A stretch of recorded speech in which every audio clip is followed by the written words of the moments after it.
افغانستان میں جب طالبان آئے تو تب سے ہمیں اندازہ تھا کہ وہاں پہ جو بحثیں ہوں گی اس کے اثرات پاکستان کے اوپر آئیں گے، اور ابھی پچھلے دنوں نسیم حقانی جو افغانستان میں امر بالمعروف نہی عن المنکر کے محکمے کے سربراہ ہیں، انہوں نے ایک کھلے جلسے کے اندر یہ کہا کہ پاکستان میں کفریہ نظام ہے، اور جو پاکستان تحریک طالبان کی جو جدوجہد ہے وہ بالکل درست، جائز ہے اور شرعی ہے، اور اس کے اوپر جو پاکستانی علماء کرام اعتراض کر رہے ہیں وہ بالکل غلط ہیں، اور وہ حکومت کے دباؤ میں ایسا کر رہے ہیں۔ انہوں نے خاص طور کے اوپر مفتی تقی عثمانی صاحب کا ذکر کیا کہ وہ شاید ریاست کے دباؤ کے اندر انہوں نے بیان دیا ٹی ٹی پی کے خلاف کہ ریاست پاکستان ایک چونکہ ایک اسلامی ریاست ہے تو اس کے خلاف ہتھیار اٹھانا جو ہے حرام ہے، شرعاً حرام ہے۔ مفتی صاحب کا یہ فتویٰ آیا تھا، اور ظاہر ہے کہ یہ طالبان کی جو جان ہے وہ اس کے اپنے نیریٹو کے اندر ہے، اور جب اس کو کہیں سے بھی چیلنج کیا جاتا ہے، خاص طور کے اوپر جب اس کو مذہبی عالم کی طرف سے، اور وہ عالم جو ان کے استاد ہیں اور ان کو اپنے استادوں کے استاد کا درجہ دیتے ہیں، وہاں سے اگر کوئی ایسی بات آئے تو یقیناً ان کے نیریٹو پہ زد پڑتی ہے اور ان کے اندر انٹرنل ڈبیٹ شروع ہوتی ہے۔ تو آج ہم جو ہے فیتھ، لو اینڈ ریشنل کے اندر اسی مسئلے کو ڈسکس کریں گے، کہ طالبان کا اپنا نیریٹو جو ہے وہ ہے کیا، اور کیا وہ پاکستان کے اوپر بھی اپلائی ہوتا ہے یا نہیں ہوتا، اور یہ کہ یہ جو پاکستانی علماء کرام کے اندر کیا کلیئرٹی ہے، کیا وہ ریاست پاکستان کو ایک اسلامی ریاست سمجھتے ہیں یا نہیں سمجھتے۔ بات جو ہے وہ ہم بہت پیچھے نہیں لے کے جائیں گے، بس اس کو ہم قریب سے شروع کریں گے، کیونکہ عمومی طور کے اوپر تو یہ بات اس کو پاکستان کے وقت سے شروع کر دیتے ہیں، کچھ افغان سوویت وار سے شروع کر دیتے ہیں کہ اس وقت علماء کرام نے کیا فتوے دیے تھے اور اس کی فرضیت کیا تھی، پھر یہ کہ پاکستانی جہادی تنظیمیں جب بنی افغانستان کے لیے، کشمیر کے لیے، ان کے مینول کیا تھے، مولوی فضل الہی کی کتاب کون سی تھی، پھر یہ مسعود اظہر کی کتابیں کون سی تھیں، ان کا ٹریننگ مینول میں کون کون سی چیزیں شامل تھیں، اور وہ ظاہر ہے کہ وہ اس میں پوری ایک نصاب تھا، وہ ابھی بھی موجود ہے، لوگوں کے علم کے اندر ہے کہ وہ اس میں بہت سارے ایسے علماء کرام کے کتابیں اور تبصرے اور فتوے شامل تھے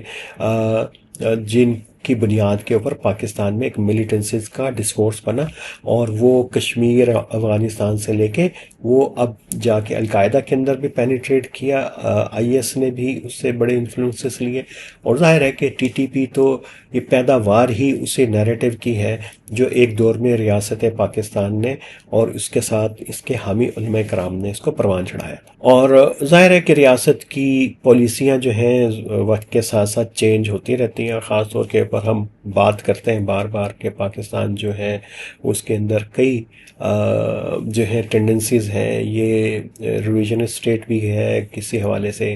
کبھی کلائنٹ اسٹیٹ بھی بن جاتی ہے، کبھی یہ پیٹرن شاپنگ بھی کرتی ہے، کبھی یہ اس کو آئیڈیا اسٹیٹ کا نام بھی دیا جاتا ہے، سیکیورٹی اسٹیٹ تو ہے ہی ہے، سیکیورٹی اسٹیٹ کے اندر یہ ساری جو ہے نا ٹینڈنسیز ایک وقت کے اندر بھی ہو سکتی ہیں جو ایک وقت میں کسی ایک ریاست کے اندر ہوتی ہیں، تو پاکستان کی ریاست کے اندر ہے، تو ظاہر ہے کہ اس کی جب سیکیورٹی کی ضروریات چینج ہوتی ہیں تو اس کی سیاسی ترجیحات بھی چینج ہوتی جاتی ہیں۔ جب سیاسی ترجیحات چینج ہوتی ہیں تو ظاہر ہے کہ اس کو بیانیے کی ضرورت ہوتی ہے، لیکن اس سیکیورٹی ریاست ایسی ہے کہ یہ مذہب سے جو ہے اپنی اسٹرینتھ کو گین کرتی رہی ہے اپنے سیاسی مقاصد کے لیے،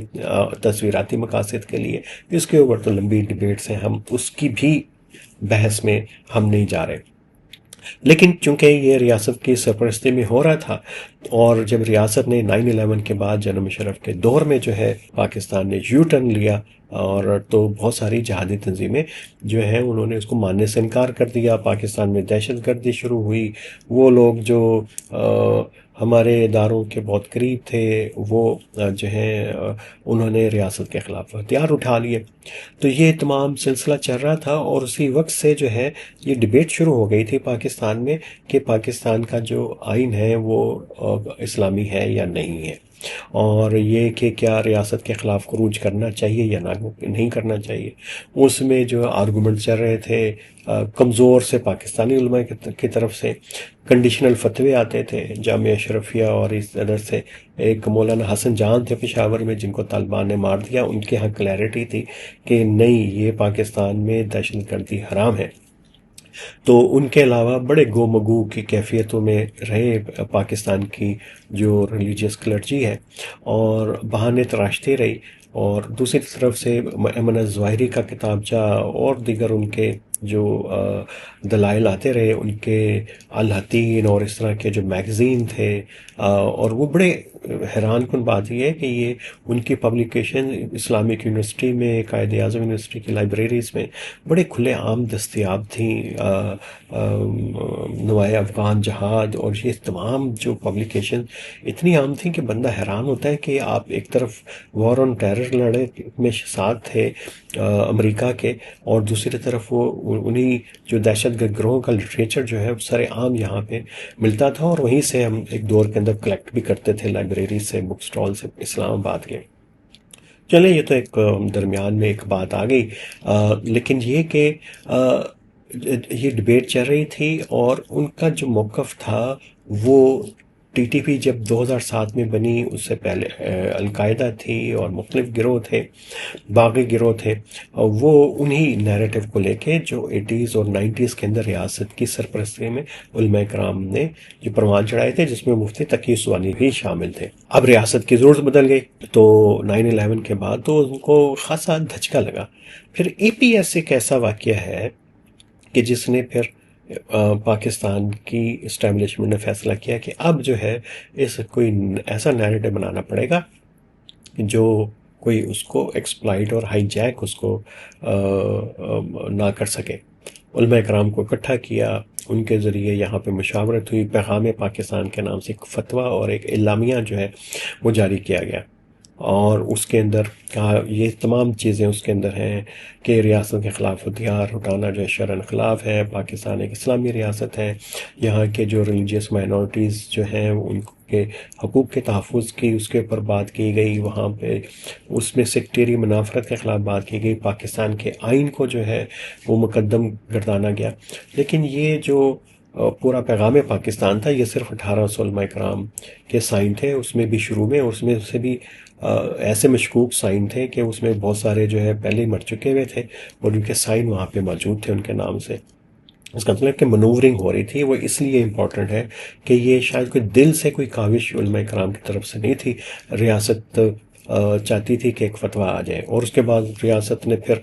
اپنے اداروں کے ذریعے کیمپین شروع کر دی اس پیغام پاکستان کے اوپر جو ہے سگنیچر اکٹھے کرنے کی۔ سنا ہے کہ 30-40 ہزار ہو گئے ہیں، اب پتہ نہیں کتنے درست ہیں یا کتنے جو ہیں اس میں خراب ہیں، لیکن سب سے عام بات یہ ہے کہ آپ نے یہ فتویٰ اور اعلامیہ لے تو لیا علماء کرام سے، لیکن اس کے کسٹوڈین آپ نے پھر کالعدم تنظیموں کے رہنماؤں کو بنا دیا، اور وہ جگہ جگہ اس کے حق میں جلسے اور جلوس کرنا شروع ہو گئے۔ تو اس سے ریاست کی جو ہے وہ ایک تو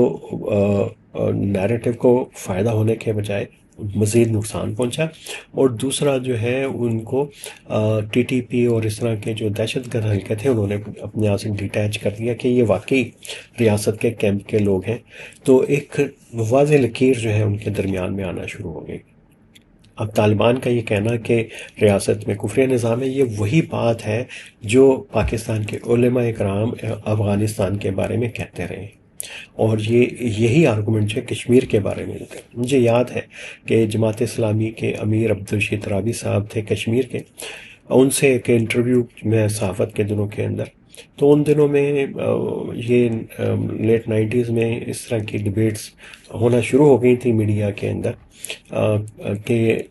اور ایسے میڈیا ہمارا پورٹری کرتا تھا کشمیر تو بس اب آزاد ہوا، اب ہوا تو اس کے بعد کیا ہوگا، اور پھر ایک سوال یہ بھی ساتھ ساتھ ابھرتا تھا کہ اچھا یار یہ کشمیر تو آزاد ہو جائے گا، یہ جو جتھے بنائے ہیں یہ کہاں جائیں گے، کیا یہ پاکستان کی فوج میں شامل ہو جائیں گے، یہ کہ اب سرحدوں پہ بھیج دیں گے، کیا کریں گے؟ تو یہ سوال جو ہے عموماً میں پھر جہادی رہنماؤں سے، مذہبی رہنماؤں سے پوچھتا تھا، جس سے وہ کافی تنگ بھی ہوتے تھے، قاضی حسین احمد بھی اور اس طرح کے لوگ۔ تو تراوی صاحب نے کہا کہ یہ بھائی یہ جب ہم کشمیر آزاد کروا لیں گے تو پھر ہم پاکستان کو آزاد کروائیں گے۔ میں نے کہا آپ تو پاکستان آزاد ہے، اس میں شامل کرنے، کہتے نہیں یہاں پہ تو کفریہ نظام ہے، تو اس کو ہم نے جو ہے وہ سامراجی نظام کے نمائندوں سے آزاد کروانا ہے، یعنی سامراج کے نمائندے جن کو آپ کوٹ اینڈ کوٹ سمجھ رہے ہیں، ان کو کہہ رہے تھے، ان کے ساتھ مل کے جہاد لڑ رہے تھے، اور ان کا عزائم اس وقت سے یہ تھے کہ ہم نے جو ہے پہلے یہاں پہ یہ والا کام ختم کر لیں تو پھر ہم جو ہے وہ پاکستان کے اندر آ کے کریں گے۔ اور یہ جو افغانستان میں ہوا،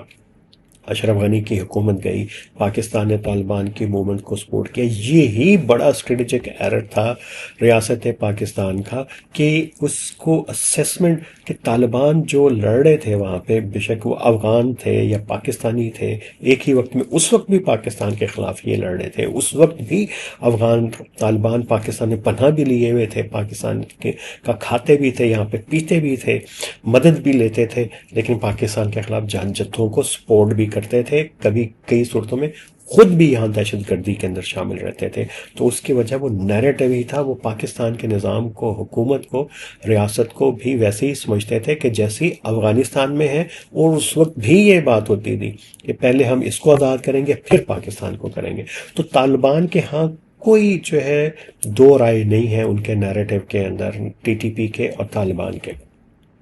مسئلہ تو پاکستان کے علماء کرام کا ہے۔ پہلی ایک آواز آئی ہے تقی عثمانی صاحب کی، کہ جنہوں نے دو ٹوک انداز میں کہہ دیا، اب پتہ نہیں انہوں نے کسی دباؤ کے تحت کہا، لیکن اگر دارالعلوم کا فتویٰ ہے تو ٹھیک ہی ہوگا، لیکن بہت سارے علماء کرام ابھی بھی وہ گو بگو کی کیفیت میں ہیں، اور یہ پاکستان کے مدرسے کے اندر یہ ڈبیٹ شروع ہو گئی ہے، طالب علموں کے اندر بھی، ان کے استادوں کے اندر بھی، اور یہ کوئی اچھا رجحان نہیں ہے کہ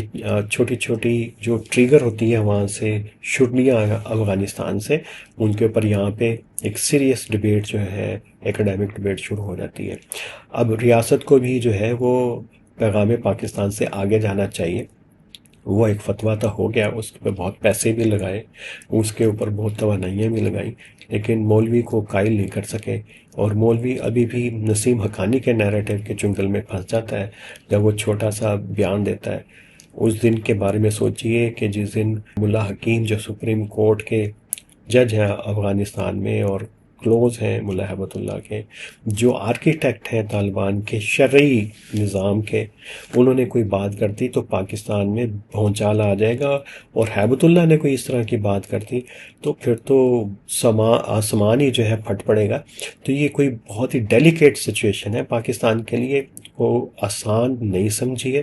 بہت مشکل ڈبیٹ ہے یہ نیریٹو کی، اور جو مفتی تقی عثمانی صاحب نے کام کیا ہے اس کو یہیں پہ رکنا نہیں چاہیے۔ یہ ڈبیٹ ہے جو علماء کرام کے اندر سے اٹھنی چاہیے، ریاست کے دباؤ کے اوپر کوئی فتویٰ نہیں آنا چاہیے، ریاست سے آزاد کوئی نیریٹو بنے گا تو تبھی یہ اپنا نیریٹو جو انہوں نے گھڑا تھا ایٹیز اور نائنٹیز میں، اس کے چنگل سے نکلیں گے۔ یہ مدرسے بھی، یہ علماء کرام بھی، اگر آپ ان کو زبردستی کرتے رہیں گے، یہ اپنے ہی کہے ہوئے کے بارے میں مشکوک رہیں گے، اور ریاست کو اندر سے یہ کھوکھلا کرتے رہیں گے۔ تو آج کا ہمارا اتنا ہی نیریٹو تھا، نیریٹو عامرانہ کے آج کے ہمارے سلسلے فیتھ، لو اینڈ ریشنل۔ آج ہم نے زیادہ جو ہے ریشنل پہ بات کی ہے، لو اور فیتھ کو ہم اگلے ہفتے کے اوپر اٹھا کے رکھتے ہیں، تو لیکن یہ مسئلہ سنگین ہے، اس کے اوپر غور کرتے رہیے۔ آج کے لیے اتنے۔